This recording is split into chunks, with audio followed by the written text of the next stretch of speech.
अस्सलामु अलैकुम वरहमतुल्लाहि वबरकातुहू। एक ये क्वेश्चन किया गया था कि नमाज की हालत में वसवसे बहुत पैदा होते हैं, वसवसों से बचने के लिए क्या इलाज किया जाए। देखिए, नमाज की हालत में वसवसे आना कोई बुरी बात नहीं होती है, बल्कि अक्सर वसवसे शैतान की तरफ से होते हैं। शैतान इंसान के दिल में वसवसे पैदा करके इंसान को नमाज से दूर करना चाहता है, नमाज से हटाना चाहता है। लिहाजा वसवसों से कभी भी घबराना नहीं चाहिए।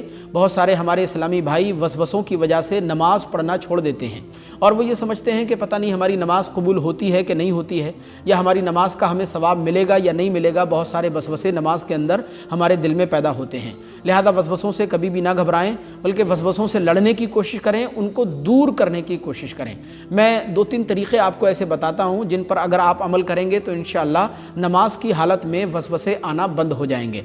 सबसे पहला तरीक़ा यह है कि जब भी आप नमाज पढ़ने के लिए खड़े हों तो अपनी बाईं जानिब 3 बार अऊज़ु बिल्लाहि मिनश शैतानिर रजीम पढ़कर 3 बार थू थू थू कर दें और नियत ये करें कि मैं शैतान के मुंह पर थूक रहा हूँ। हदीस पाक में आता है कि इसकी बरकत से शैतान पीछे हट जाएगा और नमाज की हालत में आपके दिल में वसवसे पैदा होना बंद हो जाएंगे। और दूसरा तरीक़ा यह है कि जब आप नमाज पढ़ने खड़े हों तो नमाज की हालत में मखसूस जगहों पर आप अपनी नज़र रखें। मसलन जब आप क़याम की हालत में हैं तो मकाम सजदा पर नज़र रखें, जब आप रुकू में हैं तो अपने पाँव की पुश्त पर नज़र रखें, और जब आप अतहियात में बैठे हों तो गोद में नज़र रखें, और जब आप सलाम फेरें तो अपने दोनों कंधों पर जो है वो दिल जमई के साथ नज़र रखें। इंशाअल्लाह वसवसों से आप बच जाएंगे। और तीसरा जो सबसे ख़ास तरीक़ा है, अगर आपने इस पर अमल कर लिया तो इंशाअल्लाह वसवसों से आप महफूज हो जाएंगे। वो तरीक़ा यह है कि आप नमाज की हालत में जो भी मखसूस सूरतें पढ़ते हैं, मसलन अलहम्दु शरीफ या कुल हुवल्लाह शरीफ या इसके अलावा जो भी सूरतें हैं, तो कंजुल ईमान की मदद से इन सूरतों के तर्जुमे याद कर लें।